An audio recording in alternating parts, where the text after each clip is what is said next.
அஸ்ஸலாமு அலைக்கும் வரஹ்மத்துல்லாஹ். அன்புக்குரிய சகோதரர்களே, நீங்க இங்க படிச்ச காலம் ரொம்ப கம்மியான காலம்தான். பொதுவா எல்லாரும் எல்லா தத்துவங்களை போதிக்கிறவங்களும் இது மாதிரி வகுப்புகள் நடத்துற எல்லாருமே சொல்ற ஒரு இயல்பான ஒரு செய்தி என்னன்னு கேட்டா, நீங்க படிச்சிருக்கிறது ஒரு கடல்ல ஒரு துளி அளவுக்கு தான் படிச்சிருக்கிறீங்க. படிக்க வேண்டிய செய்தி நிறைய இருக்குது. இது ஒரு பெரிய ஆழ்ந்த கடல் மாதிரி, நீங்க அதன் கரையில தான் நிக்கிறீங்க. இது எல்லா இடங்கள்லயும் இது சொல்லப்படும். இஸ்லாமிய வகுப்புகள்ல கலந்துக்கிட்டா இங்கேயும் அதுதான் சொல்லப்படும். வேற இந்து மத தத்துவங்கள் போதனை கூடங்கள் அந்த மாதிரி ஒரு இடத்துல போய் நின்னீங்கன்னா அப்பவும் அங்கேயும் அதை சொல்லுவாங்க. இது ஒரு பெருங்கடல், நீங்க அதுல நிறைய படிக்கணும், நிறைய உள்ளுக்குள்ள செய்திகள் இருக்குது அப்படிம்பாங்க. ஒரு கிறிஸ்தவ போதனை கூடங்கள்ல போய் உட்கார்ந்தீங்கன்னா அங்கேயும் அந்த செய்தி சொல்லப்படும். எல்லாருமே தம்மிடத்துல இருக்கிறது ரொம்ப உயர்வானது, ரொம்ப விசாலமானது, ரொம்ப விரிவானது. அதை மனிதர்கள் கற்க கற்க படிக்க படிக்க அவர்கள் முன்னேறி கொண்டே போவார்கள். தம்மிடம் இருப்பதே உயர்ந்தது என்கிற உணர்வு எல்லாரிடமும் இருக்கிறது. ஆனா இது எல்லாமே உண்மை அல்ல. எல்லாரும் ஒரே வாதத்தை வச்சாலும் கூட அதுல ஏதோ ஒண்ணுதான் உண்மை இருக்க முடியுமே தவிர எல்லாமே உண்மையாகி விடாது. அதுல கூடுதல் குறைவான விஷயங்கள் உள்ளுக்குள்ள இருக்கிறது. இப்ப நாமும் அதே வார்த்தையை தான் சொல்றோம். நம்மளும் என்ன சொல்றோம்னா, நீங்க படிச்சிருக்கிற காலம் ரொம்ப குறுகிய காலம், படிக்க வேண்டிய செய்தி நிறைய இருக்கிறது, கடல் மாதிரி அது விரிந்த தகவல்கள், அதை இன்னும் நீங்க மேலும் ஆழமா கற்கணும்.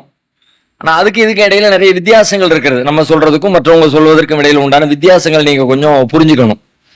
நீங்கள் கற்பது அப்படின்னு சொன்னா பெரும்பாலும் பொதுப்படையா நம்ம என்ன கற்றுக்கொள்கிறோம்னா, சில வெளிப்படையான நடைமுறை சார்ந்த அல்லது ஒரு சடங்குகளை போல தோற்றமளிக்கிற, சடங்கு சம்பிரதாயங்களை போல தோற்றமளிக்கிற சில விஷயங்களை நாம கற்றுக்கொள்கிறோம். ஆனால் இஸ்லாம் போதிக்க விரும்புகிற செய்தி என்ன அப்படின்னு கேட்டா, அது எதை உங்களுக்கு கற்றுக் கொடுக்க விரும்புகிறது, எதை நீங்கள் கற்றுக்கொள்ள வேண்டும் என்று விரும்புகிறது, இஸ்லாம் களமாடுகிற செயல்படுகிற இடம் எது அப்படின்னு ஒரு கேள்வியை நீங்க எல்லாரும் கேட்கணும். இஸ்லாம் எங்கே செயல்படுகிறது, இஸ்லாத்தினுடைய செயல் களம் எது? ஒன்னையும் செயல்படுத்துறதுக்கு ஒரு களம் இருக்கும். தொழுகையின் செயல் களம் அப்படின்னு கேட்டா பள்ளிவாசல்னு சொல்லுவோம். நம்ம சில புத்தகங்களை படிக்கிறோம், அந்த புத்தகங்களுடைய செயல் களம், படித்துக் கொள்கிற கற்கிற களம் எது அப்படின்னு கேட்டா கல்விக்கூடங்கள் அப்படின்னு சொல்லுவோம். அது மாதிரி வீரர்கள் போர் செய்யக்கூடியவர்களுடைய களம் எதுன்னு கேட்டா போர்க்களம்னு சொல்லுவோம். போர் நடைபெறக்கூடிய அந்த களம் தான் அவங்களுக்கான களம். அங்க நின்று அவங்க யாருங்கிறத நிரூபிக்கணும், காட்டணும், போரிடணும், ஜெயிக்கணும், அந்த மாதிரியான வேலைகளை அவங்க செய்யணும். ஒரு வியாபாரி பொருள் ஈட்ட வேண்டும் அப்படின்னு நினைக்கிறார், அவருடைய களம் எது? ஒரு வியாபாரி பொருள் ஈட்டணும், நிறைய சம்பாதிக்கணும்னு நினைக்கிறார், அவருடைய களம் எது? அவருடைய களம் வியாபார தளம். அவர் என்ன வியாபாரத்தை வச்சிருக்கிறாரோ, எந்த நிறுவனத்தை உண்டாக்கி இருக்கிறாரோ அந்த தளத்துல நின்று வர்ற மக்களுக்கு சர்வீஸ் பண்ணி அதன் வழியாக பொருட்களை கொடுத்து வாங்கி அல்லது உற்பத்தி செஞ்சு அது அவர் செயல்படுகிற அவருடைய களம். இந்த மாதிரி தத்துவார்த்த ரீதியாக இஸ்லாம் செயல்பட விரும்புகிற களம் எது? எங்க இஸ்லாம் எதை உருவாக்க விரும்புகிறது, எதை பண்படுத்த விரும்புகிறது, எதை பக்குவப்படுத்த விரும்புகிறது, எதை மாற்ற விரும்புகிறது, என்ன செய்ய விரும்புகிறது, அதை எங்கே செய்ய விரும்புகிறது அப்படின்னு ஒரு கேள்வியை கேட்டீங்கன்னா எந்த இடம்னு சொல்ல முடியும்? யாராவது கெஸ் பண்ண முடியுதா? எந்த இடம் இஸ்லாம் செயல்பட விரும்புகிற இஸ்லாத்தின் செயல் களம் எது? ஏதாவது இருக்கலாம், தப்பா இருந்தா கூட பிரச்சனை இல்லை. சரியோ தப்போ, தோற்றவனுக்கு கூட வரலாறு ஒண்ணுன்னு சொல்லுவாங்க, பார்வையாளனுக்கு வரலாறு கிடையாது. தப்பா சொன்னா கூட சொல்லப்பட்டது நான் சொன்னேன் ஒரு செய்தி அப்படின்ற ஒரு பதிவு இருக்கும். எதுவுமே சொல்லாமல் மௌனித்து இருப்பதை விட, அதனால எதை வேணாலும் சொல்லலாம், உங்களுக்கு தோன்றியதை சொல்லலாம். இஸ்லாம் செயல்பட விரும்புகிற இஸ்லாத்தின் செயல் களம் எது? எங்கே செயலாற்ற, எதை செயலாற்ற, எதை மாற்ற, எதை சீர்திருத்த, எப்படி சீர்திருத்த, இஸ்லாத்தினுடைய செயல் களம் எது? கேள்வி விளங்குதா? சொல்லுங்க. வேற உள்ளம். இஸ்லாத்தினுடைய செயல் களம் எது அப்படின்னு கேட்டா, குனிஞ்சு நிக்கிறது, நிமிர்ந்து நிக்கிறது, கையை கட்டுறது, அதை செய்யாம இருக்கிறது, இதை செய்யாம இருக்கிறது, இது இஸ்லாம் செயல்பட விரும்புகிற செயல் களத்தின், அது செயல்பட்டதற்கு பிறகு கிடைக்க வேண்டிய ரிசல்ட் சம்பந்தப்பட்டது. இதெல்லாம் நாம பேசிக்கிட்டு இருக்கிற செயல்பாடு சம்பந்தப்பட்ட விஷயங்கள்லாம் இருக்குல்ல, இதெல்லாம் ரிசல்ட், விளைவு. எங்க உழைக்க வேண்டிய செயல், எங்க நீ பாடுபடணும் அப்படின்னு கேட்டா உள்ளத்துல பாடுபடும். உள்ளம் தான் இஸ்லாத்தின் செயல் களம். குர்ஆனை நீங்க புரட்டினீங்க அப்படின்னா குர்ஆன் எது குறித்து உங்களுக்கு வழிகாட்டுகிறது, பாடம் தொழுகையை பத்தி பேசுகிறது, நோன்பை பத்தி பேசுகிறது, அதுவெல்லாம் அந்த உள்ளத்துல என்னென்னதெல்லாம் போட்டு வச்சதுக்கு பிறகு அதிலிருந்து வெளிப்படக்கூடிய புறச்செயல்கள், அதனுடைய ரிசல்ட், அதனுடைய வெளிப்பாடு. இதையும் கலந்து மிக்ஸ் பண்ணோம்னா இது வரும்னு சொல்லுவோம்ல. அதனால உள்ளத்தை சரி பண்ணிட்டா அது வரும். உள்ளத்தை சரி பண்ணிட்டா என்னிடத்துல நேர்மை வரும். உள்ளத்தை சரி பண்ணிட்டா என்னிடத்துல தொழுகை வரும். உள்ளத்தை சரி பண்ணிட்டா என்னிடத்துல பிறரை மதிக்கின்ற பண்பு வரும். உள்ளத்தை சரி பண்ணிட்டா குர்ஆனோடு கூடிய தொடர்பு வரும். அதெல்லாம் வரும். ஆனா நான் செய்ய வேண்டியது எது, என்னத்தை செய்யணும்னு கேட்டா உள்ளத்தை தான். என்னுடைய செயல் களம் என்பது உள்ளம் தான். இஸ்லாம் அங்கதான் நிக்குது. மற்ற எல்லா இடங்கள்ல இருந்து, மதங்கள்ல இருந்து, சித்தாந்தங்கள்ல இருந்து மாறுபட்டு இஸ்லாத்தினுடைய மைய புள்ளி உள்ளம் தான். ஏன் இந்த உள்ளத்தை தேர்ந்தெடுக்கு? இதுக்கு நிறைய நீங்க குர்ஆன்ல நீங்க படிச்சிருக்கலாம். சாம்பிளுக்கு ஒரே ஒரு வசனம் சொல்றேனே. குர்ஆன்ல ஒரு அத்தியாயம் ஒன்று இருக்கிறது. அந்த அத்தியாயத்துல நிறைய வசனங்கள் இருக்கிறது. அந்த வசனங்கள்ல முக்காவாசி வசனம் எப்படிப்பட்ட வசனமா இருக்குன்னு கேட்டா, பின்னாடி சொல்ல போற விஷயத்துக்கான பீடிகையாவே பேசிட்டு வருவோம். மேட்ரு கம்மி, ஆனா அந்த மேட்ரு இப்படிப்பட்ட தெரியுமா அப்படின்னு சொல்லிட்டு அதை பெருசுபடுத்தி சொல்லுவோம்ல. பின்னாடி ஒரு பெரிய பயங்கரமான ஒரு விஷயத்த சொல்றதுக்கு முன்னாடி அங்க போனோம்பா, அங்க போய் உள்ள நுழைஞ்சு கதவை திறந்த பார்த்த உடனே அதுக்கு பிறகு உள்ளது ஒரே ஒரு மேட்ரு தான். பகீர்னு ஆயிடுச்சு. இந்த பகீர்னு ஆயிடுச்சு தான் மேட்ரு. இந்த பகீர் மேட்ரு சொல்றதுக்கு முன்னாடி அதுக்கு முன்னாடி அப்படியே ஒரு பீடிகை போடும்ல, அந்த மாதிரி இறைவன் ஒரு அத்தியாயத்துல ஒரு செய்தியை சொல்ல வர்றான். அந்த ஒரு செய்தி ஒரு சின்ன சுருக்கமான ஒரு செய்தி. அந்த செய்திக்கு முன்னாடி ஒரு பெரிய பீடிகை போட்டு வரும். என்ன பீடிகைன்னு கேட்டா, தான் சொல்ல வர்ற விஷயம் எவ்வளவு முக்கியமான மேட்டர் தெரியுமா அப்படிங்கிறத புரிய வைக்கிறதுக்காண்டி அடுக்கடுக்கான பீடிகைகள். இறைவனுடைய பார்வையில் அந்த பீடிகை எப்படி இருக்கும் அப்படின்னு கேட்டா, சத்தியம் செய்து ரொம்ப வலுவா மேட்ரு. எப்படி மேட்ரு தெரியுமா? வஷம்சி, சூரியன் மீது சத்தியமாக சொல்லுகிறேன். இறைவனே சொல்ல ஆரம்பிக்கிறான். அவன் சொல்ல எல்லாமே சத்தியம்தான், சத்தியவான் தான் சொல்றான். சத்தியத்தை மட்டுமே பேசுற கடவுள் தான் பேசுறான். ஆனா அந்த இறைவனே பேச ஆரம்பிக்கிற பொழுது மனிதர்களுக்கு புரிகிற விதத்துல பேசணுன்றதுக்காக அவன் பேச ஆரம்பிக்கும் போது எப்படி ஆரம்பிக்கிறான்னா, ஒரு மேட்ரு சொல்ல போறேன். எப்படி மேட்ரு தெரியுமா?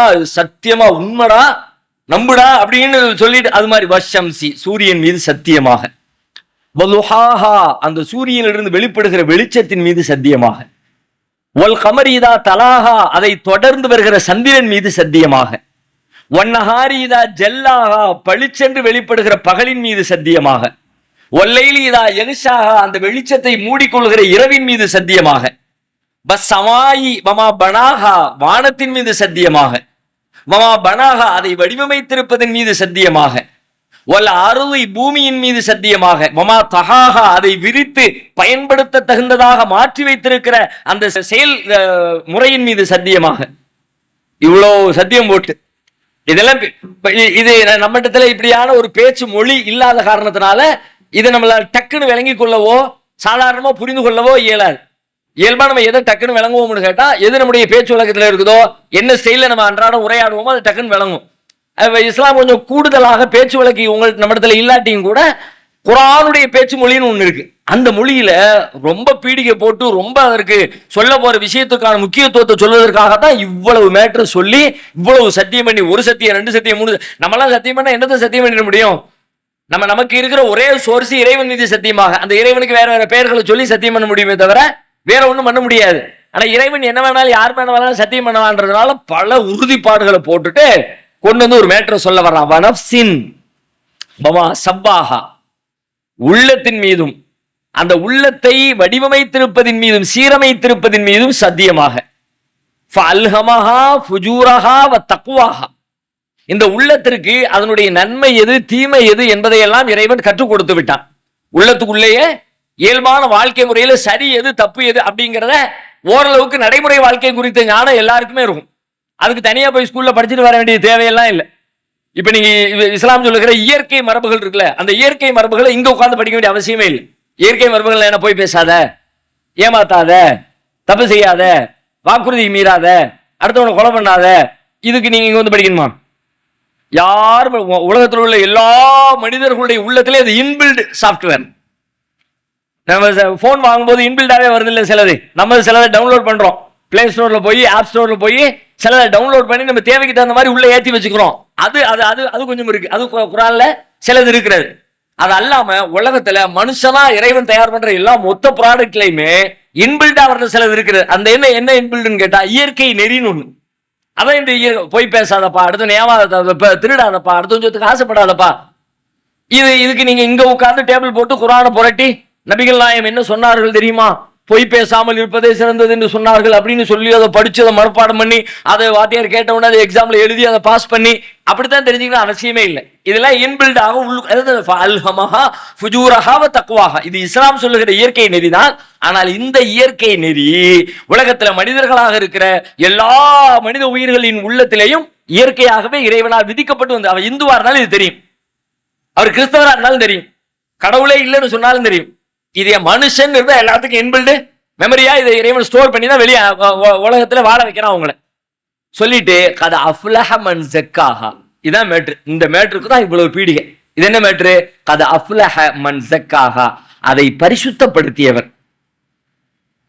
அந்த உள்ளத்தை வடிவமைச்சு சரி பண்ணி அது நல்லது கெட்டது எல்லாத்தையும் போட்டு ரெடி பண்ணி வச்சிருக்கிறப்ப அந்த உள்ளத்தை யாரு சுத்தமா வச்சுக்கிட்டாரோ, பரிசுத்தப்படுத்துறாரோ, கத அஃப்லஹ பரிசுத்தப்படுத்துகிறாரோ. பரிசுத்தப்படுத்திக்கிட்டே இருக்கணும், சுத்தப்படுத்திக்கிட்டே இருக்கணும். சும்மா விட்டால் துரு பிடிச்சும். சில பொருட்களை பயன்படுத்தல வீணாகிரும்ல. இதுக்குன்னு ஒரு பயன்பாட்டு மெத்தேடுன்னு ஒண்ணு இருக்கிறது. அந்த மெத்தேடு நமக்கு உலகத்துல மத்த எல்லாத்துக்கும் மெத்தேடு தெரியுது. மைக்கு பயன்பாடு மெத்தேடு எப்படி, ஆமா இது எப்படி இருக்கும், இந்த ஒயர் போடணும், அப்பப்போ கலட்டணும், என்ன போடணும், பேட்டரி போடணும், இப்படிதான் இதை பயன்படுத்தணும். இது இல்லாட்டி இது வீணா போயிடும். ஒரு வண்டி வாங்கிட்டோம், வாகனத்துக்கு ஒரு பயன்பாட்டு மெத்தட் இருக்குது, தெரிஞ்சு வச்சிருக்கிறோம். வாகனம் ரொம்ப முக்கியமானது, அதை மிஸ் ஆச்சுன்னா அவ்வளவுதான், 1.5 லட்ச ரூபா கொடுத்து வாங்கினது, அதுக்கப்புறம் துரு பிடிச்சிருச்சா டக்குனு போயிட்டா 10,000 15,000 பில்ல தட்டிடுவோம். அதனால ரொம்ப கவனமா வச்சுக்கணும். வாரத்துக்கு துடைக்கணும், என்ன போடணும், செயினுக்கு தேவைப்படுற அந்த ஆயிலத்துக்கு போடணும், அதை பண்ணணும், இதை பண்ணணும். லேசா கிழிஞ்சிட்டா கூட உடனே தையல் போட்டு சரி பண்ணிடணும். அதனுடைய பயன்பாட்டு முறை தெரிகிற காரணத்தினால இந்த பொருட்களை, ஒரு வீட்டை, ஒரு டாய்லெட்டை பயன்பாட்டு முறை தெரியுதுல்ல. 10 நாள் கழுவோம், அவ்வளவுதான், நாத்த முடிஞ்சு நாரும்பா. அதனால அப்பப்போ போகும்போது லைட்டா பிரஷ போட்டு வந்துருவோம், லேசா பினாயில ஊத்தி விட்டு வந்துருவோம், லைட்டா ஹார்பிக்க போட்டு வந்துருவோம். பயன்பாட்டு முறை தெரிகிறதுல. சாப்பிடுற தட்டை சாப்பிட்ட உடனே கழிச்சு வச்சுனா பிரச்சனை இல்லை. இல்லாட்டி அது காஞ்சி போயிடுச்சுன்னா அதுல கொசு ஈ வந்து உட்கார்ந்துருக்கு, அது பார்க்க முடியாது, சாப்பிட முடியாது. அது ஒண்ணுக்கும் பயன்பாட்டு முறை இருக்கிறது. இந்த எல்லா பயன்பாட்டு முறைகளையும் நாம தெரிஞ்சு வச்சிருக்கிறோம். ஆனா எது பயன்பாட்டு முறையிலேயே நாம தெரிந்து கொள்ள வேண்டியதிலேயே ஆக முதன்மையான இடத்துல இருக்கிறதோ அதுக்கும் ஒரு பயன்பாட்டு முறை இருக்கிறது. அதை சுத்தப்படுத்துறது, அதை அசுத்தப்படுத்துறது அப்படின்றதுக்கான வேலைகளும் காரணிகளும் செயல் திட்டங்களும் இருக்கிறது. அதை எது அசுத்தப்படுத்தும் அப்படிங்கிற விஷயமும் நமக்கு தெரியல, எது அதை பரிசுத்தப்படுத்தும்னு தெரியல, என்ன லிக்விட் யூஸ் பண்றதுன்னு தெரியல. மனசை சரி பண்றதுக்கு, மனசை பரிசுத்தப்படுத்துறதுக்கு, இங்க இந்த ஃப்ளோரை பரிசுத்தப்படுத்துறதுக்கு என்ன நமக்கு கேட்ட உடனே லைசால் வாங்கிட்டு வந்துடும். என்னப்பா போட்டு கிளீன் பண்றது, சோப்பு ஆயில் வாங்கிட்டு வா அல்லது சோப்படி வாங்கிட்டு வா, போட்டு அடிச்சு மாப் போட்டு விட்டோம்னா பளிச்சுன்னு ஆயிரும். இந்த ஃப்ளோரை சரி பண்றதுக்கான, பரிசுத்தப்படுத்துறதுக்கான மெத்தடை தெரிஞ்சு வச்சிருக்கிறோமே. இதே மாதிரி நம்முடைய உள்ளத்தை பரிசுத்தப்படுத்துவதற்கான முறை என்ன, எது அதை அசிங்கப்படுத்தும், எது அதை அசுத்தப்படுத்தும், எப்பொழுது அது அசுத்தமடையும், அந்த அசுத்தத்திலிருந்து அதை தூய்மைப்படுத்துவது எப்படி, இதுதான் சொல்றாங்க. யார் அதை பரிசுத்தப்படுத்துகிறாரோ, தூய்மைப்படுத்துகிறாரோ அவர் வெற்றி அடைந்து விட்டார். அதை தூய்மைப்படுத்தினவன் வெற்றி அடைஞ்சுக்கிட்டான். யார் அதை வீணடிச்சாரோ அவர் நஷ்டம் அடைஞ்சிட்டார்.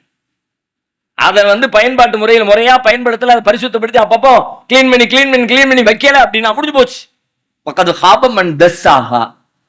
இந்த செய்தி தான் முதலும் கடைசியுமாக உங்களுக்கு நான் சொல்ல விரும்புகிற, இஸ்லாம் சொல்ல விரும்புகிற, இறைவன் சொல்ல விரும்புகிற, இஸ்லாம் செயல்பட விரும்புகிற செயல்களத்தினுடைய மைய புள்ளி, ஆதார புள்ளி இந்த ஒண்ணுதான். ஆனா இந்த ஒண்ணு நம்மள எத்தனை பேர் உள்வாங்குறோம், எவ்வளவு சிந்திக்கிறோம், அதுக்கு என்ன வேலை செஞ்சோம்னு கேட்டா 99.9%. அதுக்கு என்ன வேலை செஞ்சோம், என்ன வேலை, அது ஒன்றும் சொல்லி தரலைன்னு. இப்ப நீங்க புதுசா வந்திருக்கிறீங்க, நீங்க ஈஸியா சொல்லி தரலைன்ற பதில் சொல்ல முடியும்.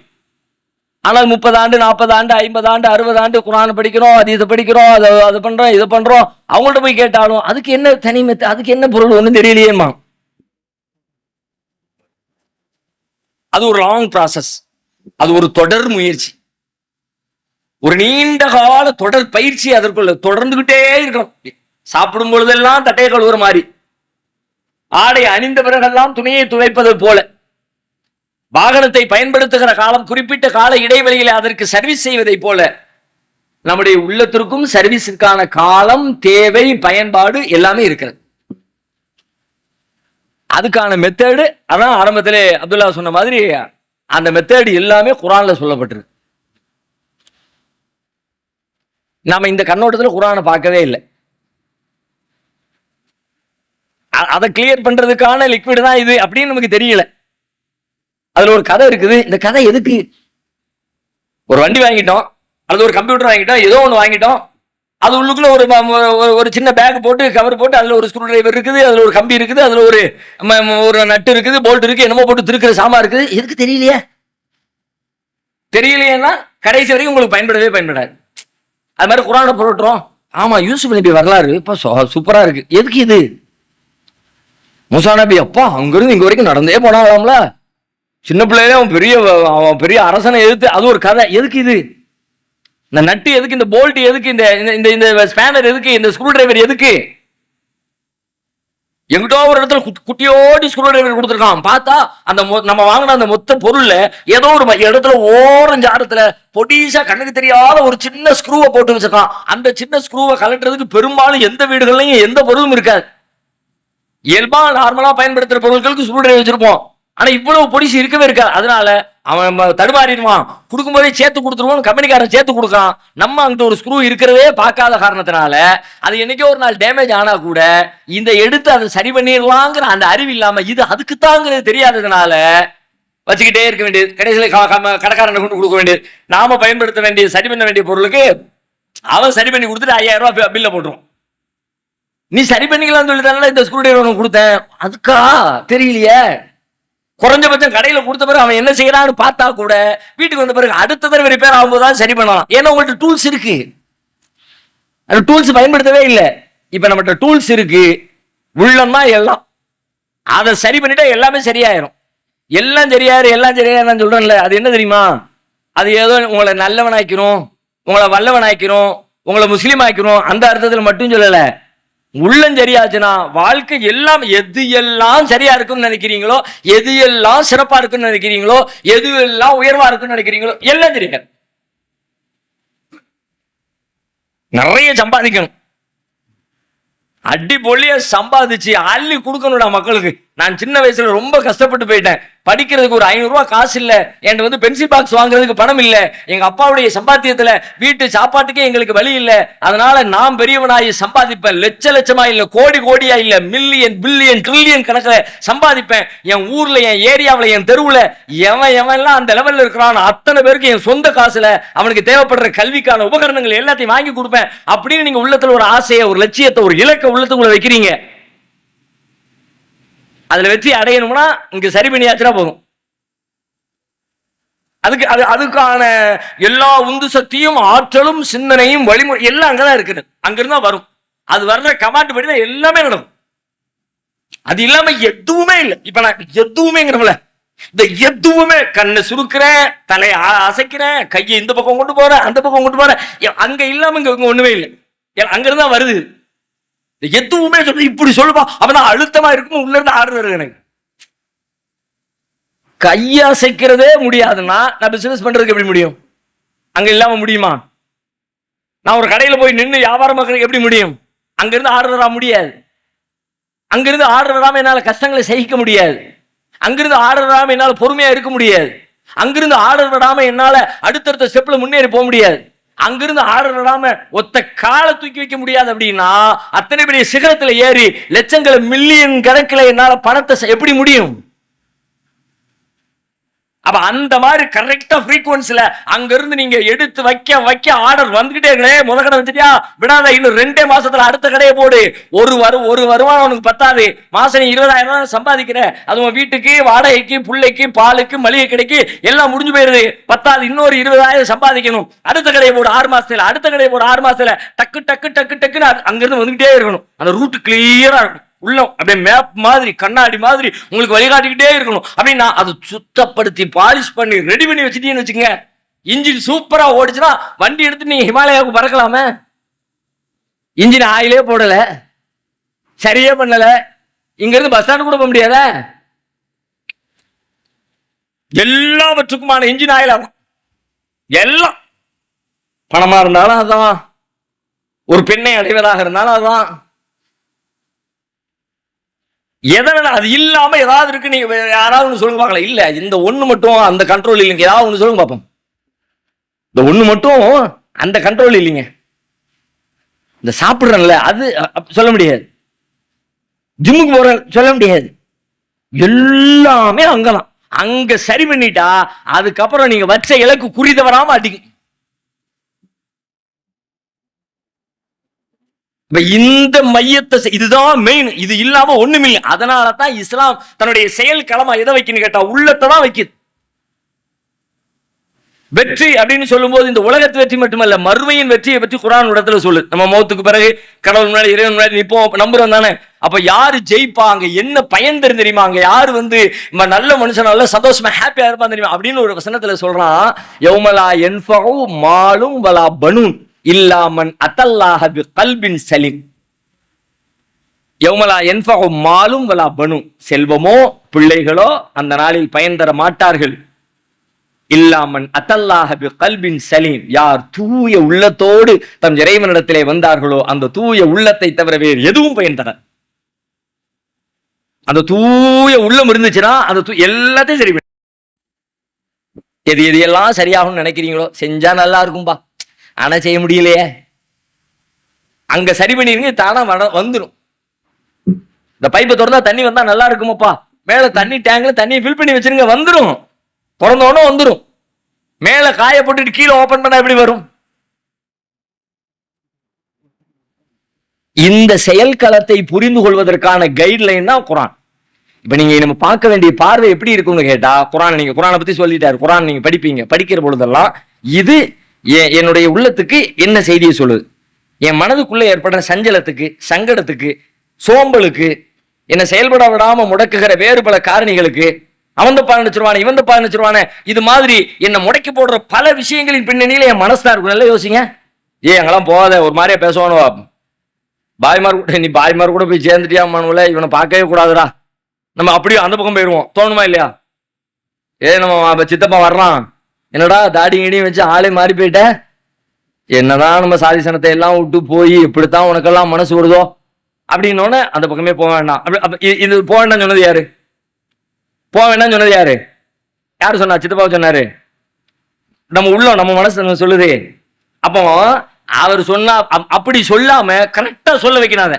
போடா, இப்ப என்னடா சித்தப்பா பேசுறா, நீ என்னதான் பேசுற, சரியா தானே பேசுற, சரியா தானே செஞ்சிருக்க, கேள்விக்கு அப்புறம் கேள்விக்கு பதில் சொல்லு, தெரியாத தெரியலன்னு சொல்லு, தெரிஞ்சது தெரியும்னு சொல்லு அப்படின்னு. எங்க போனாலும் எப்படி போனாலும் போக வேண்டிய ரூட்டு எல்லாத்தையும் மேப்பு போட்ட மாதிரி காட்டி உங்களுக்கு வெளிக்காட்டணும். அங்க நீங்க சரி பண்ணணும். உங்களை செயல்பட விடாமல் பின்னுக்கு இழுக்கிற, உங்களை வெக்கப்பட வைக்கிற, முன்னேற விடாமல் தடுக்கிற எல்லாமே அங்க இருந்துதான் வருது. அந்த ஆர்டரை கேட்டு கேட்டுதான். நம்மளால எல்லாம் முடியுமா சொன்னது யாரு? இப்ப நான் சொல்றேனே, நம்ம ஒரு 1 லட்சம் இந்த மாசம் டார்கெட், நம்ம எல்லாரும் 1 லட்சம் ரூபாய் சம்பாதிக்கிறோம். மொட்டையா சொன்னா அது நடக்காது, அது வேற செய்தி. அதுக்கான செயல் திட்டங்கள் வேணும், அது ரெண்டாவது. இருந்தாலும் ஒரு பேச்சுக்கு நான் கேட்கிறேன், இந்த மாசம் 1 லட்சம் சம்பாதிக்கிறோம், அடுத்த 3 மாசத்துல சம்பளத்தை 2 லட்சமா இன்க்ரீஸ் பண்றோம், 6வது மாசத்துல அதுவே 10 மடங்கா 20 லட்சமாக சம்பாதிக்கிறோம். இப்படி ஒரு டார்கெட். இந்த மாசம் 1 லட்சம் சம்பாத்தியம், வாங்கிட்டு இருக்க சம்பளம் எவ்வளோ? 8500 ரூபா, 15000 ரூபா. 10 மடங்கு எத்தனை மடங்குறா? அப்படியே டபுளா வச்சா கூட 15 30,000 ரூபா. அப்படியே 4 மடங்கு போட்டா கூட 30 60,000 ரூபா. ஒரே ஜம்புல எத்தனை பேர் தாடுறது? 1 மடங்கு கூட ஏத்துக்க முடியுது. 15ங்கிறது இந்த மாசம் முதலாளிகிட்ட பேசி வச்சு ஒரு 2000 ரூபாய் கூட தாங்க முதலாளி சம்பாதிச்சிட வாய்ப்பு இருக்கிறது. 2000 ரூபாய்க்கு அந்த இழுப்பு இழுக்க வேண்டியது இருக்கும். அது நடக்குமா நடக்காதான் 1008 கேள்வி. அவர் எப்ப ஃப்ரீயா இருப்பார், எப்ப சந்தோஷமா இருப்பார், எப்ப ஹாப்பியா இருப்பார், எப்ப போய் மேட்டரை போடலாம், புள்ளிய வைக்கலாம் அப்படின்னு அதுக்குள்ள 1008 கால்குலேஷன். இப்ப இவரு 15,000 ரூபாய் சம்பளம் வாங்கிட்டு இருக்காரு. அசாம்பாடு அப்படின்னு அந்த பக்கம் 1 லட்சம் ரூபாய் எங்க இருந்து? நல்லாதான் இருக்கு கேட்கறதுக்கு. இப்படி தோணுதா? நல்லாதான் இருக்கு கேட்கறதுக்கு. தோணுதா இல்லையா? இயல்பா 90,000 ரூபாய் சம்பளம் வாங்கிட்டு இருக்கிறவருக்கு அப்படி தோணாது. அவரு 10,000 ரூபாய் அடிச்சலாம் பாரு. 10,000 ரூபாய் சம்பளம் வாங்கிட்டு இருக்கிற 1 லட்சம் சொன்ன உடனே கேட்க நல்லா தான் இருக்கு. எல்லாம் சொல்லலாம் தான் பாய், சொல்றதுக்கு நான் வாயா வலிக்க போகுது, காசா பணமா சொல்ல வேண்டியதானே? தோணுதா இல்லையா? இப்படி சொல்ல வச்சது யார்? இப்படி சொன்னது யார்? உங்களை சொன்னது யார்? சொல்றது யார்? இப்ப இப்படி ஒரு சொல் வருதே, அந்த சொல் எங்க இருந்து வருது? உள்ளத்துல இருந்து வருது. இந்த உணர்வு தான் உங்களை முன்னோக்கி போக விடாம, அதை நோக்கி பயணிக்க விடாம, அடிச்சு முட்டி மோதி பார்ப்போம்டா என்ன முடியாதுன்னு என்ன இருக்குது அப்படின்னு முன்னேற விடாம உங்களை தடுத்தது உங்களுடைய உள்ள நினைப்போம். இப்படி எவன்லாம் முடிச்சு பார்ப்போம்னு நினைச்சான் அவன் சம்பாதிச்சான்ல. ஏன் உங்களை மாதிரி நீங்க முடியுமா அப்படின்னு நினைக்கும் போது ஒருத்தர் 1 லட்சம் சம்பாதிச்சானே அதே காரியத்தை அவனுக்கு முடியும் போது உங்களுக்கு ஏன் முடியல? அவன் உள்ளம் பண்ணுவோம், ட்ரை பண்ணுவோம், மலையை கட்டி மயிரை கட்டி மலை இழுப்போம், வந்தா மலை அந்த மயிர் அப்படின்னு நினைச்சான் அவன் போயிட்டான்ல, சம்பாதிச்சிட்டான்ல. எத்தனை பேரை காட்டலாம்? ஏஐ அப்படின்னு இப்போ ஒரு தொழில்நுட்பம் வந்திருக்கா. ஏஐ எல்லாருக்கும் தெரியும் தானே? அது என்ன ஏஐ? ஆர்டிபிஷியல் இன்டெலிஜென்ஸ் அப்படின்னா என்ன?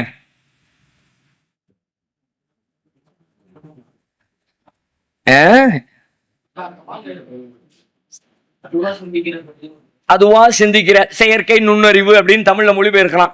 அதுவா ஒரு மனுஷனுக்கு நெருக்கமா சிந்திச்சு செயல்படுற மாதிரியான ஒரு செயல் திட்டம். இப்ப இன்னைக்கு இந்த ஆர்டிபிஷியல் இன்டெலிஜென்ஸ் உள்ள வந்து ஓரிரு ஆண்டுகள் ஆகிவிட்டது. இந்த ஓரிரு ஆண்டுகால இடைவெளியில இந்த ஆர்டிபிஷியல் இன்டெலிஜென்ட் துறைக்குள்ள எவன் நுழைஞ்சானோ, எவன் கால வச்சானோ, ₹1 சம்பாதிச்சுக்கிட்டு இருந்தவன் மாதத்துக்கு ₹1 கோடி சம்பாதிக்கிறவனா மாறி இருக்கிறான். மொத்த மக்கள் தொகையில 1% தான் அதுல கால வச்சிருக்கான். 700 கோடி மக்கள்ல ஒரே 1% பேர் தான் இப்ப அதுக்குள்ள கால வச்சிருக்கான். மீதி இருக்கிற எவன் அதுக்குள்ள கால வைக்கல. கால வச்சவன் எல்லாம் எங்கேயோ இருக்கிறான். நீங்க நினைச்சே பார்க்க முடியாத லெவல்ல உட்காந்துருக்கான். நினைச்சே கற்பனையே பண்ண முடியாது. அதை பயன்படுத்தி என்ன வேணா செய்யலாங்கிறான். என்னப்பா செய்யலாம்? எல்லாம் செய்யும்பா. புக் எழுதுமா? எழுதுது. நான் எழுதுற மாதிரி எழுதுது. கண்ணதாசன் பாட்டு எழுதுற மாதிரி எழுதுது. அது எப்படிடா கண்ணதாசன் எழுதுற 10 பாட்டை உள்ள கொடுத்துட்டு இதே மாதிரி இன்னொரு சிச்சுவேஷனை உள்ள ஏத்துறோம். ஒரு காதல் பாடல், காதலனும் காதலியும் அப்படியே ஒரு ஊட்டி மலையில பசுமை புல்வெளிகளை பார்த்து கொண்டு அமர்ந்திருக்கிறார்கள். இப்பொழுது கண்ணதாசன் ஒரு கவிதை எழுதுகிறார். டக்குன்னு ஒரு பட்டனை தட்டி முடிச்ச உடனே கண்ணதாசன் கவிதை, கண்ணதாசன் ஸ்டைல்ல, கண்ணதாசன் ஆர்டர்ல, கண்ணதாசன் பயன்படுத்துகிற சொல் மொழியே வந்து விழு. என்ன செய்யணும்? இப்ப இதெல்லாம் நம்ம யோசிச்சிருப்போமா? நம்ம எழுதுற நம்ம தான் எழுத, நம்ம எழுதி அதுக்கு கொடுத்தா தான் அது சொல்லும். நம்ம எழுதி கொடுக்கவே இல்லை. ஒரு மாடல் கொடுத்தோம். நான் பேசுறேன் இங்கிலீஷ்ல ஒரு வார்த்தை கொஞ்சம் வேகமா 2வது வார்த்தை சொல்லிவிட்டோம்னா என்ன வார்த்தை சொன்னான்னு யோசிக்கிறேன்னா, என் பேச்ச தமிழ்ல பேசுற பேச்ச உள்ள தட்டி விட்டுட்டு பாய்க அப்படியே ஒரு இங்கிலீஷ்காரனை மாத்து, அப்படியே அமெரிக்கன் ஸ்டைலா அமெரிக்கா பேச்சு, இங்கிலாந்து ஸ்டைலா இங்கிலாந்து ஸ்டைல அப்படியே பிச்சு உதற. யாரா பண்ற வேலை? எல்லாம் அவன் பண்ற வேலை. ஆர்டிபிஷியல் இன்டெலிஜென்ஸ்ங்கிறான், செயற்கை நுண்ணறிவுங்கிறான். என்ன வேணும் உனக்குங்கிறான். அது உள்ளுக்குள்ள கால வைக்கிறதுக்கு வைக்கவா வேண்டாமா, கத்துக்கவா வேண்டாமா, தெரிஞ்சுக்கவா வேண்டாமா, தெரிஞ்சு நமக்கு என்ன போகுது, நம்ம தொழில் என்ன, நமக்கு அவ்வளவு நாலேஜ் இல்லையா அப்படின்னு உட்கார்ந்துருக்க நம்ம எல்லாரும் பின்தங்கி இருக்கிறோம். என்னன்னு பார்த்துருவோம், முட்டி மோதணும் முன்னாடி போயிட்டான்ல. அப்ப முட்டி மோது என்று சொன்னது அவனுடைய உள்ளம், மோதாதே தோற்று விடுவா என்று இழுத்தது உன் உள்ளம். அவன் முன்னேறியது அவன் உள்ளத்தால், நாம் தோற்று போனது நம்ம உள்ளத்தால். ஏத்துக்கிறீங்களா மறுக்கிறீங்களா? ஆமா இல்லையா? ஆமா தானே? அப்ப எல்லாத்துக்கும் பேச அங்க அதை தான் உங்களுடைய மெயின் டார்கெட்டா அதை வைங்க. எதை படிச்சாலும் குர்ஆன்ல ஹதீஸ்ல எதை படிச்சாலும் செயல் 2ஆம் பட்சம், முதலில் மனம். இதுல மன சம்பந்தமா ஏதோ அப்படி ஒரு விஷயம் இல்லாம ஒரு வசனம் கிடையாது குர்ஆன்ல. உன் மனசுக்கு அது ஒரு பாடம் நடத்தும். அல்ஹம்துலில்லாஹி ரப்பில் ஆலமீன் மனசுக்கு சொல்லும். அது வெறும் வாயில சொல்லுகிற அகிலங்களை எல்லாம் படைத்த இறைவனுக்கு எல்லா புகழும் என்று சொல்லப்படுகிற வெறும் வெற்று புகழ்ச்சி சொல் மாத்திரமல்ல, உங்கள் உள்ளத்திற்குள்ளே அதற்குள்ளே பாடம் நடத்தும். என்ன செய்தின்னு யோசிச்சு பாத்தீங்கன்னா, அவன் யார், அவனை எப்படி நம்பணும், இவ்வளவு பெரிய பிரம்மாண்டமான சக்தி, அந்த சக்திக்கு முன்னாடி அடிமணியாம என்னால இருக்க முடியுமா அப்படிங்கிற உணர்வுகளை எல்லாம் உள்ளத்துக்குள்ள கொடுத்து உங்களுடைய கல்ப பரிசுத்த உங்களுடைய உள்ளத்தை வந்து சரி பண்ணக்கூடிய வேலைகளை இந்த அல்ஹம்துலில்லாஹி ரப்பில் ஆலமீன்ங்கிற சொல் செய்யும். ஆனா நம்ம இதுவரைக்கும் அல்ஹம்துலில்லாஹி ரப்பில் ஆலமீன் அப்படி பார்க்கவே இல்லைல்ல. அது அல்ஹம்துலில்லாஹி ரப்பில் ஆலமீன் குர்ஆன்ல உள்ள ஒரு வசனம். எதுக்கு பயன்படும்? அது சூரா, தொழுகையில் ஓதலாம், ஓதி பயன்படுத்தலாம். அது ஓதாவிட்டால் தொழுகை இல்லை. இவ்வளவுதான் நம்ம வச்சிருக்கோம். இது எனக்கு என் உள்ளத்துக்கு அது உள்ளத்தை செப்பனிடுவதற்கான லிக்விட் இது அப்படின்னு நம்ம அல்ஹம்துலில்லாஹி ரப்பில் ஆலமீன் யோசிச்சோமா?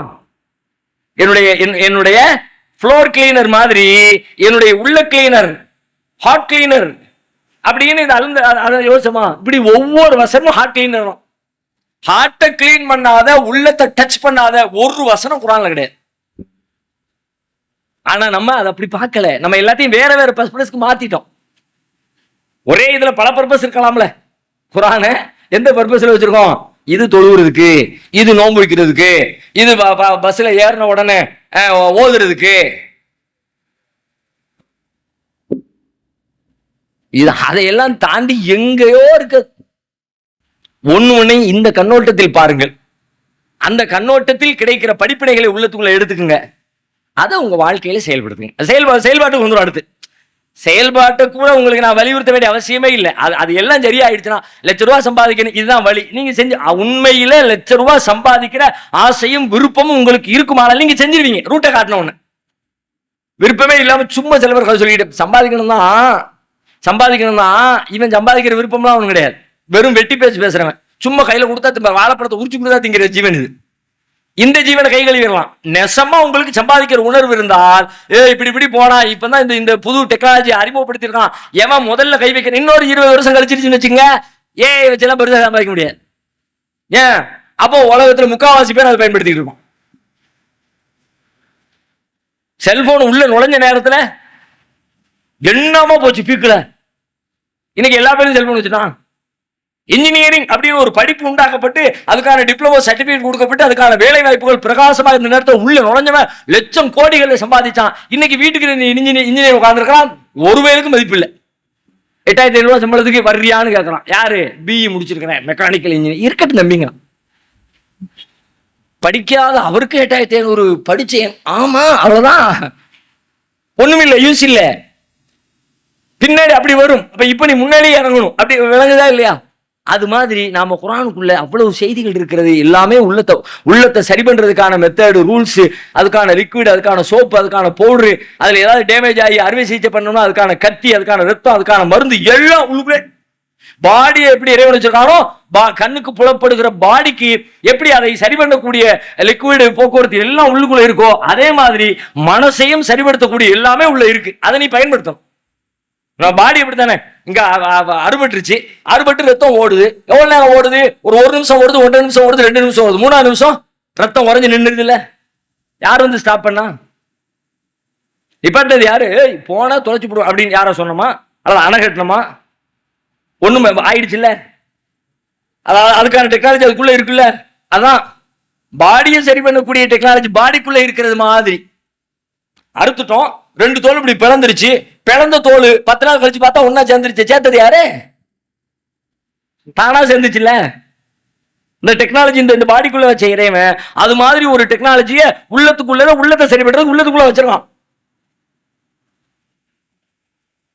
நீ அதை பயன்படுத்துறியா இல்லையா? எல்லா எக்யூப்மெண்ட்ஸ் எல்லாம் கையில இருக்குது. சோம்பல் வருகிறது, எப்படி செய்யணும் அங்க இருக்கு ரூல். அந்த ரூலை ஃபாலோ பண்ணி சோம்பல் இருந்து வந்துடலாம். இந்த ஒரு தியரிய மனசுல வைங்க, இந்த ஒரு தியரிய சிந்தனை செய்யுங்க, இந்த ஒரு தியரிய எல்லா இடத்திலும் பேசுங்க. திரும்ப திரும்ப நீங்க குரானை படிங்க, ஒரு வசனத்தை எடுங்க, அதுல இருந்து உள்ளத்துக்கு கிடைக்கிற பாடம் என்னங்கிற கோணத்துல யோசிங்க. அதை உள்வாங்கிக்கிட்டு அதை யார்ட்டையாவது ஷேர் பண்ணிடுங்க. அப்பதான் மனசுல நிற்கும். உங்க மனசுல பதிய வைக்கிறதுக்கான ரூல் அதான். படிச்சுட்டு போயிட்டீங்கன்னா அடுத்த வாரம் மறந்துடுவீங்க. ஒரு வாரம் பெருசா நினைவுல இருக்கலாம், 2 நாள் நினைவுல இருக்கலாம், 3ஆவது வாரம் அடுத்த வசனம் படிக்கும்போது இதை மறந்துடுவீங்க. மறக்க கூடாது. ரொம்ப வேல்யூபிளா ஒரு மேட்ரு உள்ளுக்குள்ள கிடைச்சிருச்சு அப்படின்னா இந்த வசனம் எப்படி இந்த சொல்லு தெரியுமா, இதை மட்டும் ஃபாலோ பண்ணி பாருங்க, அப்படியே ரிலாக்ஸா இருக்குப்பா. ஏதோ ஒண்ணு கையை விட்டு போயிடுச்சு, போன உடனே ரொம்ப ஆசையா வச்சிருந்தோம், ரொம்ப சந்தோஷமா அதை பயன்படுத்திக்கிட்டு இருந்தோம். திடீர்னு பார்த்தா மிஸ் ஆயிடுச்சு, உடஞ்சிருச்சு. கீழே போய் போன் வாங்கிட்டோம், ₹50,000 மதிப்புள்ள போனு கீழே விழுந்து உடஞ்சிருச்சு. ஐயோ 50,000. நல்ல பாருங்க,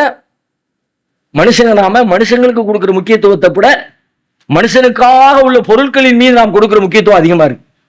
புது கார் அன்னைக்கு ஒருத்தர் நல்ல விலை உயர்ந்த கார், BMW நல்ல விலை உயர்ந்த கார்.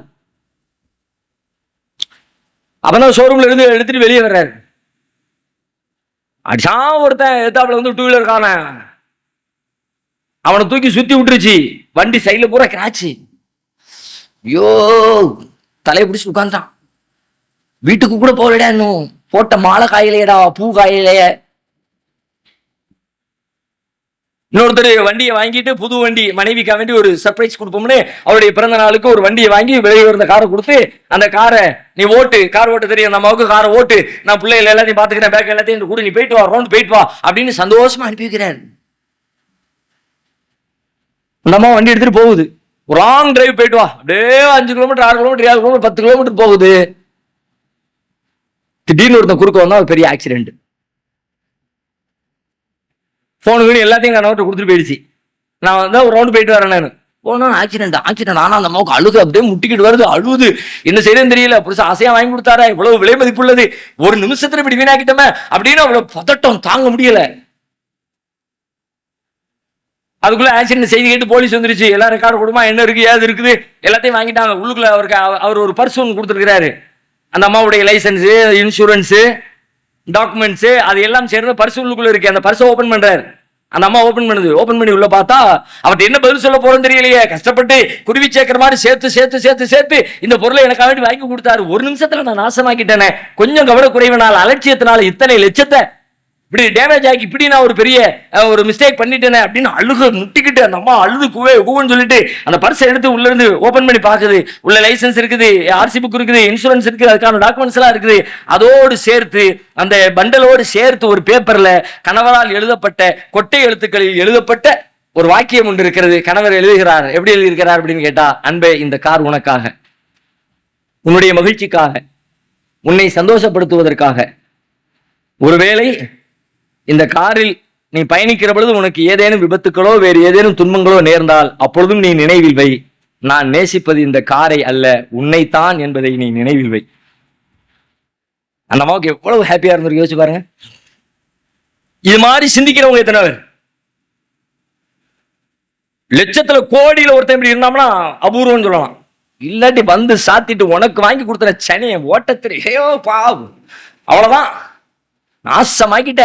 எத்தனை வருஷம் நான் இஎம்ஐ கட்டி முடிக்கிறதுக்கு இன்னும் 4 வருஷம் ஆகும். இப்படி பண்ணி புட்டிய. அப்ப நாம எதற்கு வேல்யூ, எதை முக்கியத்துவமா வச்சிருக்கோம் யோசிங்க? மனிதர்களையா, மனிதர்களுக்கான பொருட்களையா? இது என்ன லைஃப், இது என்ன வாழ்க்கை? எல்லாம் உலகத்துல இருக்கிற எல்லாமே இப்படி அழிந்து போகும் தான். ஒரு நாள் உருவாகும், கிடைக்கும். இப்ப நீங்க குர்ஆனை படிக்கிறீங்க, அதுல ஒரு செய்தி கிடைக்குது. உங்க வாழ்க்கையில ஒரு துன்பம், குர்ஆன்ல படிக்கிறீங்க, படிச்ச உடனே என்னடா போச்சுன்னு பெருசா கவலைப்படுற, நீனே போயிருவடா, நானே போயிருவேனா, இப்படி மூடி வச்சுட்டு யோசிக்கணும். நீங்க வாசிக்கிட்டே போக கூடாது. டக்குன்னு உங்க நெஞ்ச அப்படி டச் பண்ணிடுச்சா, டக்குன்னு குர்ஆனை மூடிட்டு அப்படி யோசிக்க ஆரம்பிச்சிடணும். நீனே போயிருவ. பிறகு அது போனா என்ன, நீனே போயிருவ. உன் பஞ்சாதி போனா என்ன, நீனே போயிருவ. உன் பிள்ளை போனா என்ன, நீனே போயிருவ. உன் வீடு போனா என்ன, நீனே போயிருவ. உன் பதவி போனா என்ன, நீனே போயிருவோம். நானே போயிருவேன், நானே போயிருவேன். ஏன்னா நல்ல யோசிங்க, நம்முடைய வாழ்க்கையின் மையம் எதுன்னு கேட்டா நாம் தான் நம்முடைய வாழ்வின் மையம். நம்ம வாழ்க்கையில மையம் எது? இப்ப நான் என் மனைவி, என் புள்ள, என் வீடு, என் காரு, என் பணம், என் சொத்து, என் பதவி எல்லாம் ஏன் பாக்குறேன், அதையெல்லாம் பாதுகாக்கிறேன், அதுக்கு எல்லாம் நிறைய செலவு பண்றேன், அதை சந்தோஷமா வச்சுக்கிறேன். அதெல்லாம் ஏன் வைக்கிறேன்? என் மனைவி தான். மனைவி என்பதற்காகத்தான், மனைவி என்பதற்காக அல்ல. ஏன் மனைவி, ஏன் புள்ள, ஏன் சொத்து, ஏன் காரு அப்படின்னா என்ன அர்த்தம்னு கேட்டா, இந்த எல்லாவற்றிலும் மையம் நான் தான். எனக்கு மகிழ்ச்சி அளிக்கிற காரணத்தினால் என் மகிழ்ச்சி என் மனைவிக்கு செலவழிக்கிறேன். என் பேச்சை கேட்டு நடக்கிற காரணத்தினால் என் பிள்ளைகளை பராமரிக்கிறேன். எனக்கு சுகமளிக்கிற காரணத்தினால் என் வீட்டை நான் நேசிக்கிறேன். எல்லாம் எதுக்காக? எனக்காக. நான் தான் மையம். குர்ஆன் சொல்லும், நீனே, நானே பெறுவனா, நானே பெறும். எப்படி உள்ளத்துக்குள்ள வேலை செய்யுது பத்தியா? இது வெளியில வேலை செய்யாது, இது வெளியில பேசி இல்லை. நானே பெறுவேன், நான் வாய் திறந்தாலும் கேட்க தேவையில்லை, உள்ளுக்குள்ள ஓடணும். அப்படி பேசணும். சில பேர் பேசுவாங்க, சத்தம் போட்டு பேசுவாங்க, இப்படி சொல்லு அப்படியே ஒரு செவட்ட கதை சொன்ன மாதிரி ஒரு நகைச்சுவை, அது மாதிரி நானே அப்படின்னா முடிஞ்சு. உங்க வாழ்க்கையில ஏற்படுகிற பெரும் பெரும் துன்பங்கள், இழப்புகள், தடைகள், கஷ்டங்கள் எல்லாம் அப்படி கால் தூசி மாதிரி பறக்கும். ஓட நானே போயிடுவேன். அவ என்னை விட்டு போயிட்டா, அவளை காதலிச்சா, அவளுக்காக வேண்டி தான் நான் இஸ்லாத்துக்கு வந்தேன், இப்ப போயிட்டா, நானே போயிடுவேன், அவ போனா என்னடா. இப்ப வாழ்க்கை அதனை வாழ வேண்டிய முறைப்படி நீங்கள் வாழ வேண்டும் என்றால், மகிழ்ச்சியோடு வாழ வேண்டும் என்றால், அனுபவித்து வாழ வேண்டும் என்றால், நன்மையாக வாழ வேண்டும் என்றால், பிறர் நலனுக்காக அதை பயன்படுத்துகிற வகையிலே உங்களுடைய வாழ்வு அமைய வேண்டும் என்றால், எல்லாவற்றிற்குமான மையமாக உள்ளம்தான் இருக்கிறது. அந்த உள்ளத்திற்கான சுத்தப்படுத்துகிற எல்லா விதமான பொருட்களோடும், ஆயுதங்களோடும், கருவிகளோடும், துணை சாதனங்களோடும் தான் திருமறை குர்ஆன் உங்களை வந்து சேர்ந்திருக்கிறது. அதை உரிய முறையிலே பயன்படுத்தி நீங்களும் பயனடைந்து உலகத்திற்கும் பயனடையக்கூடியவர்களாக மாறணும். அது நீங்க அடுத்தவங்களுக்கு பயன் அடைஞ்ச உடனே அடுத்தவங்கள்ட்ட பேசிடுங்க. எதையெல்லாம் சிந்திக்கிறீங்களோ, எதையெல்லாம் கிடைக்குதோ, கிடைச்ச உடனே எவனையோ ஒருத்தனை எங்க அஜத்து சொல்வாரு, ஒரு ஆடு கிடைச்சதுன்னா ஆட்டை கூப்பிட்டாவது பேசிடு, ஆடு தலையை ஆட்டிக்கிட்டே இருக்கணும். ஏன்னா அங்கிருந்து அப்படியே கன்வே ஆயிடுச்சுன்னா என் மனசுல அது ஆழமா பதியும். நான் சொன்னதுக்கு பிறகு என் மனசுல அது ஆழமா பதியும். அதுக்கான வேலைகளை நீங்கள் செய்ய வேண்டும். அதைத்தான் உங்களிடத்துல இந்த வகுப்பின் வழியாக, இந்த நாட்களின் வழியாக, இந்த செய்திகளின் வழியாக, இந்த பயிற்சியின் வழியாக, இந்த மையத்தின் வழியாக, இந்த ஏற்பாடுகளின் வழியாக, இதற்காக செய்யப்படுகிற செலவுகளின் வழியாக, எல்லாவற்றின் வழியாகவும் நாங்கள் கேட்டுக்கொள்கிற மிக தாழ்மையான கோரிக்கை, உள்ளமே நாளை மறுமையில் இறைவன் சொல்வதை போல, நாளை மறுமையில் செல்வம் பயன் தராது, பிள்ளைகள் பயன்பெறாது, இல்லாமன் அத்தல்லாஹ பிகல்பின் சலீம், தூய உள்ளத்தோடு வருவோரை தவிர வேறு எவரும் இறைவனிடத்திலே பயனுடையவராக இருக்க மாட்டார்கள் என்கிற அந்த வசனத்தையும் உள்வாங்கி உங்கள் வாழ்க்கையை அமைத்துக் கொள்ளுங்கள். அல்லாஹ் ரப்புல் ஆலமீன் நம் அனைவருக்கும் நன்மையை தந்தருள்வானாக என்று கூறி வாய்ப்புக்கு நன்றி கூறி நிறைவு செய்கிறேன். அஸ்ஸலாமு அலைக்கும் வரஹ்மத்துல்லாஹ்.